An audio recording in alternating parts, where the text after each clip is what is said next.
ഇന്നലെ ഞാൻ ഇന്നോ നാളെയോ നടക്കുമെന്ന് പറഞ്ഞ കുഞ്ഞ് പിറ്റേ ദിവസം തന്നെ 2-3 സ്റ്റെപ്പ് വെച്ചു.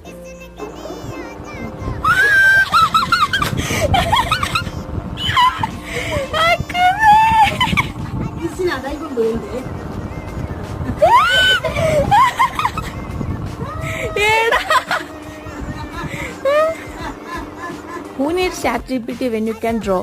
എന്ന് വിചാരിച്ച് മെയിനായിട്ട് ഞാനൊരു ജിബ്ലി ട്രെൻഡ് ചെയ്ത് കൊള്ളാം. എൻ്റെ ഒരു കോൺഫിഡൻസേ. നിങ്ങൾ ഇതുപോലെ കുഞ്ഞുങ്ങളെ ചൊറയാക്കി ഉമ്മകൾ വാങ്ങുന്ന ആൾക്കാരാണോ? ആണെങ്കിൽ കമൻറ്റ് ബില്ലോ. പക്ഷെ ഒരു കാര്യത്തിൽ എനിക്ക് ഭയങ്കര കോൺഫിഡൻസാണ്. എന്താണെന്നറിയില്ല, ഭയങ്കര ഇഷ്ടമാണ് കുട്ടികൾക്ക് എന്നെ. കമ്മലുണ്ടാ കുഞ്ഞിൻ്റെ അടുത്തു കുഞ്ഞ് മൂക്കൊടുത്തു കുഞ്ഞ് വായു കൊടുത്തു മുട്ട എടുത്തു മുട്ട അതാ